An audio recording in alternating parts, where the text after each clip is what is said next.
किसी को साले नौ की क्या मुबारकबाद दी जाए, कैलेंडर के बदलने से मुकद्दर कब बदलता है।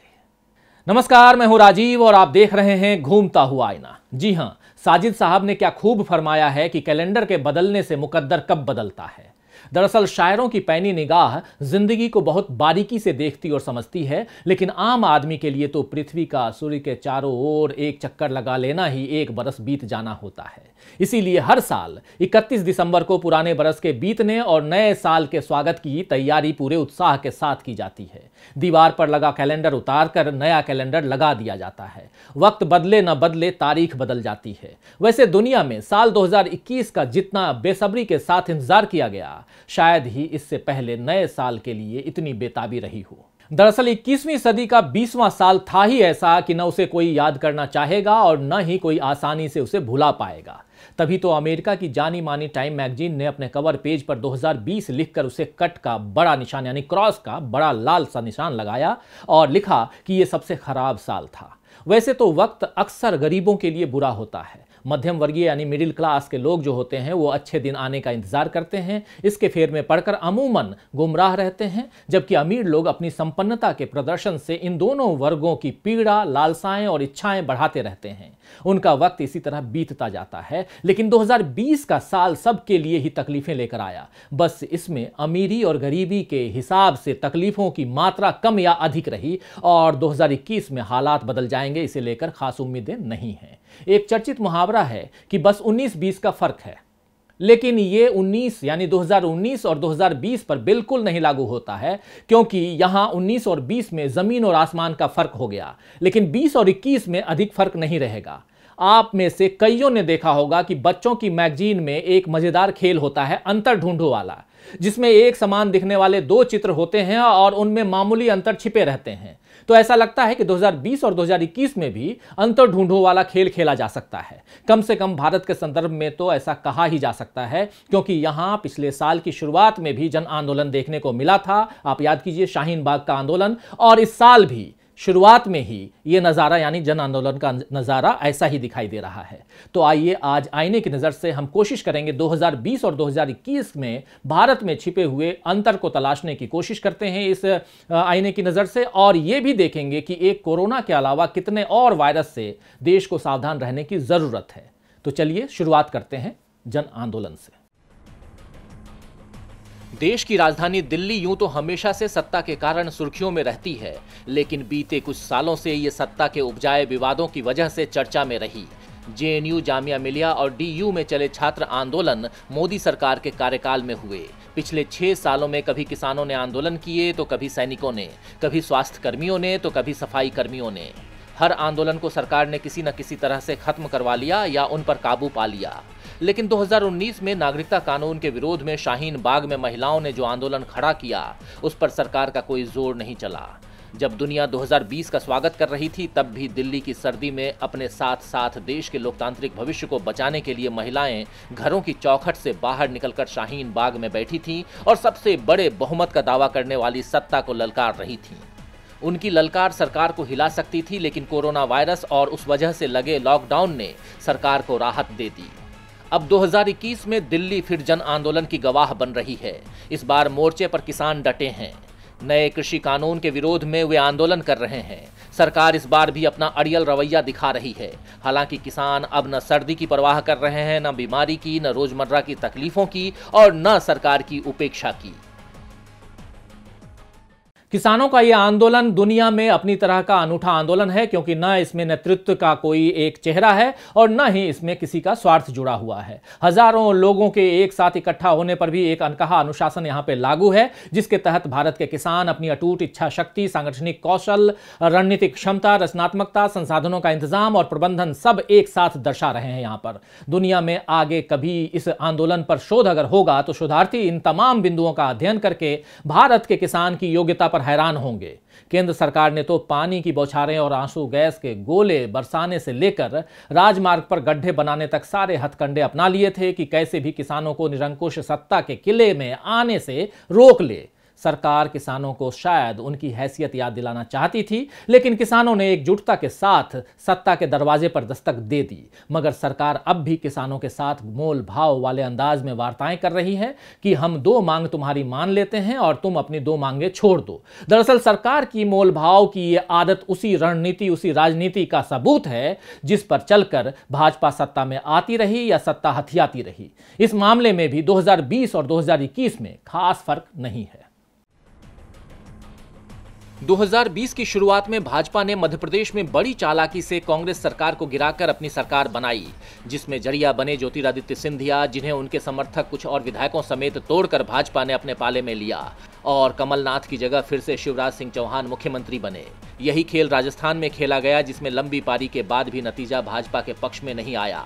अशोक गहलोत अपनी सरकार बचाने में कामयाब रहे और सचिन पायलट रूठने और घर छोड़ने की जिद के बाद मान गए।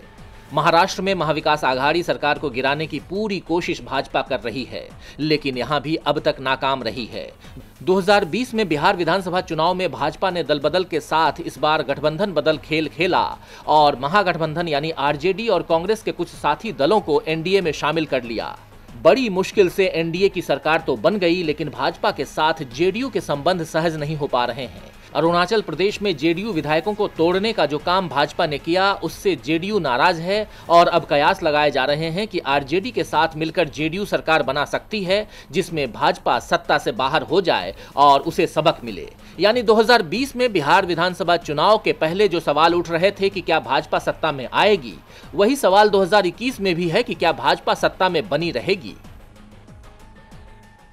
तो सत्ता का यही सवाल इस वक्त पश्चिम बंगाल में भी उठ रहा है, जहां भाजपा दल बदल भी कर रही है और भावनात्मक मुद्दों का कार्ड भी चल रही है। इसमें सबसे खास कार्ड है हिंदुत्व का, जिसे मोदी जी ने दुर्गा पूजा के पंडाल से खेला और बाद में रामकृष्ण मिशन से लेकर शांति निकेतन तक हर जगह खेलने की कोशिश की। भाजपा की राजनीति का गणित कुछ अलग ही है, जहां राष्ट्रवाद इज इक्वल टू हिंदुत्व है और हिंदुत्व इज इक्वल टू देश प्रेम है।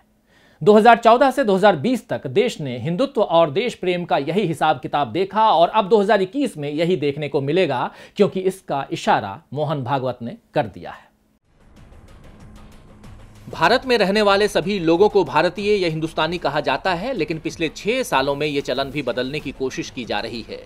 आरएसएस प्रमुख मोहन भागवत पहले कह चुके हैं कि हिंदुस्तान में रहने वाले सभी लोग हिंदू हैं और अब उन्होंने सभी हिंदुओं को देशभक्ति का सर्टिफिकेट भी थमा दिया है। दिल्ली में एक पुस्तक विमोचन कार्यक्रम में मोहन भागवत ने कहा कि अगर कोई हिंदू है तो उसे देशभक्त होना ही पड़ेगा, क्योंकि यही उसका मूल चरित्र और स्वभाव है। भागवत ने कहा कि कभी कभी उसकी देशभक्ति को जागृत करना पड़ सकता है, लेकिन हिंदू कभी भी भारत विरोधी नहीं हो सकता है। उन्होंने कहा कि महात्मा गांधी ने कहा था कि उनकी देशभक्ति धर्म से निकली है, तो अब तक भाजपा गांधी जी के चश्मे को स्वच्छता अभियान के लिए इस्तेमाल कर रही थी, लेकिन अब उनके देश प्रेम के नजरिए से अपनी राजनीति चमकाने में लगी है। दुनिया ने बहुत से बड़े उलटफेर देखे हैं, लेकिन संघ और भाजपा जिस तरह आग और पानी को दोस्त साबित करने में लगी है, ऐसा उलटफेर तो अब तक भारत ने नहीं देखा है। अगर संघ और भाजपा के दावों, फैसलों और इतिहास की व्याख्याओं को ऐसे ही चुपचाप माना जाता रहा, तो शायद आने वाले समय में ये भी सुनने मिल जाए कि गोडसे ने गांधी की हत्या नहीं की थी, बल्कि देश प्रेम में गांधी ने खुद गोडसे की पिस्तौल से खुद को मार लिया था, या सावरकर ने अंग्रेजों से माफी मांगकर जेल से रिहाई नहीं ली थी, बल्कि नेहरू ने ऐसा किया था। देश की आज की ये चुप्पी भविष्य में कितनी भारी पड़ सकती है, ये उसके कुछ नमूने हैं। वैसे भागवत के इस बयान के बाद एआईएमआईएम प्रमुख और हैदराबाद से लोकसभा सांसद असदुद्दीन ओवैसी ने ट्वीट करके पूछा है कि क्या भागवत जवाब देंगे, गांधी के हत्यारे गोडसे के बारे में क्या कहना है उनका। तो ओवैसी के इस सवाल का जवाब भागवत दें या न दें, लेकिन भाजपा सांसद प्रज्ञा सिंह ठाकुर तो पहले ही गोडसे को देशभक्त कहकर के बतला चुकी हैं कि गांधी और गोडसे में से देश की कट्टरपंथी सोच किसे चुन चुकी है। बीते कुछ समय से इस सोच के कई उदाहरण देश ने देखे हैं और अब ऐसा लग रहा है कि धर्मनिरपेक्ष जनता की चुप्पी के कारण इन उदाहरणों यानी इन एग्जाम्पल्स की गिनती और बढ़ेगी।